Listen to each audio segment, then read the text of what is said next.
کہ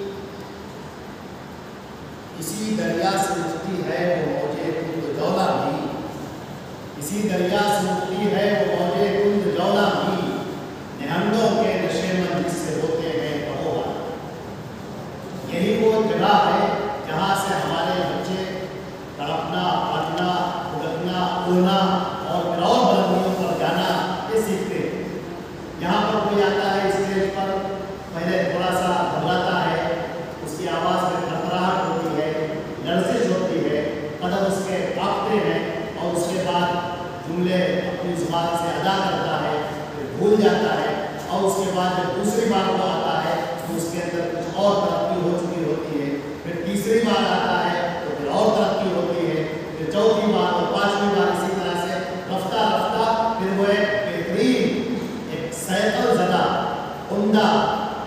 میدان خطابت کا کی شمشیر آبدار بن جاتا ہے اور بہت ہی عمدہ تقریر اپنی پیش کرنے لگتا ہے۔ تو یہ جو میدان ہے، یہ جو جگہ ہے، یہ آپ کے اسی سیکھنے کے لیے یہاں پر جو آئے وہ سیکھیں۔ اور ایک بات یاد رکھیے گا، جیسا کہ ایک فارسی شاعر نے کہا ہے، کا مرد سخن منفتہ باشد ہے وہ ہنر منفتہ باشد، کہ جب تک آدمی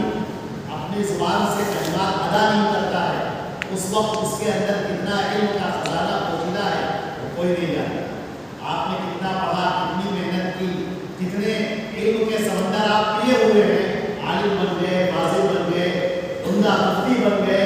اور آگے بڑھ گئے، لیکن اگر آپ بولنا نہیں جانتے، اگر آپ اپنا واقعی ضمیر ادا نہیں کر سکتے، اگر آپ لوگوں کا خطاب نہیں کر سکتے، اگر آپ لوگوں کی اصلاح نہیں کر سکتے، اگر آپ قرآن اور حدیث کے بگڑے ہوئے موتی ان کے سامنے عمدہ انداز میں پیش نہیں کر سکتے، تو پھر آپ اس بوتل کی طرح ہیں جس کے اندر خوب آب شیریں، آب زلال بھرا ہوا ہو، لیکن اس کا ڈھکن بہت ٹائٹ بند ہو۔ وہ بند ہے تو کیا فائدہ ہوگا؟ تو سمندر اگر ہے تو ہوگا میرے کس کام کا؟ لطف تو جب ہے میں نے پیاس کی شدت سمجھی۔ تو اگر آپ جو ابھی آپ پڑھ رہے ہیں، ماشاء اللہ بہت ساری احادیث آپ نے یاد کی، قرآن کی تفسیر آپ پڑھ رہے ہیں، اور بھی بہت عمدہ چیزیں حاصل کر رہے ہیں، اپنا مطالعہ بھی بڑھا رہے ہیں،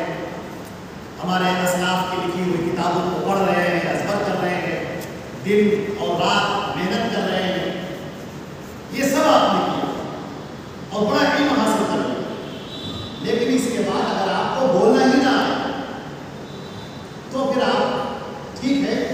علم کو کبھی ضائع نہیں ہوتا، آپ اپنے لیے بہت اچھے ہو گئے، بہت عمدہ ہو گئے، لیکن اگر آپ دوسروں کو افادہ نہیں کر سکتے تو پھر وہ علم رہا تو لیکن وہ بند رہا، وہ خوشبو رہی تو لیکن وہ علم نہیں۔ لہٰذا میں اپنے تمام طالب علموں سے کہتا ہوں، سارے بچوں سے کہتا ہوں کہ اس اسٹیج کو،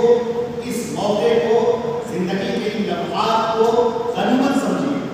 یہ فرصت کے وہ اوقات ہیں جو بعد میں آپ کو یاد آئیں گے، پھر آپ چاہیں گے کہ ہمیں موقع مل جائے اور کوئی آپ کو موقع دینے کے لیے تیار نہ ہو۔ یہ ابھی آپ کے پاس اس کا وقت ہے، یہاں پر آئیے، چھوٹے چھوٹے پیراگراف یاد کیجیے، چھوٹی چھوٹی تقریریں یاد کیجیے۔ ہمارے سامنے کے بچوں نے بہت عمدہ تقریریں پیش کی، بعض بچوں نے دیکھا ہم نے بہت عمدہ تقریریں پیش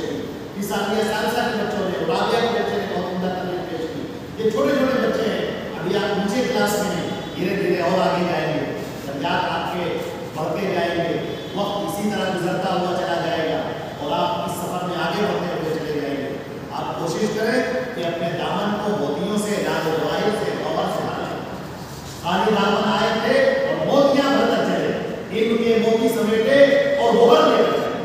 جب آپ یہاں سے جانے لگے تو اس مادر علمی کو جب آپ ملا کہیں تو اس وقت آپ کا دامن علم سے بھرا ہوا ہو اور آپ کے پاس کتابت ہو، آپ کے پاس لکھنے کی صلاحیت موجود ہو، قلم کی صلاحیت موجود ہو، قلم کو ہے کہ من چاہے جہانم، یہ قلم ہی کہتا ہے کہ میں ہوں زمانے کا بادشاہ، تو آپ یہ چیز حاصل کیجیے اپنے اندر اور ان اوقات کو غنیمت سمجھیے۔ اساتذہ کرام جو یہاں پر موجود ہیں، جو یہاں پر نہیں ہیں، ان سب کی موجودگی کو، ان کی سرپرستی کو ایک غنیمت سمجھیے اور اللہ کی طرف سے رحمت سمجھیے، اپنی صلاحیت کو، اپنی لیاقت کو اور آگے بڑھائیے۔ اللہ رب العزت آپ کو ایک مادر علمی کا قابل عمدہ فرزند بنائے اور بہترین دین کا مبلغ، دین کا داعی، اسلام کا سپاہی اور اسلام کے بہترین ترجمانی کرنے والا بنائے۔ آمین۔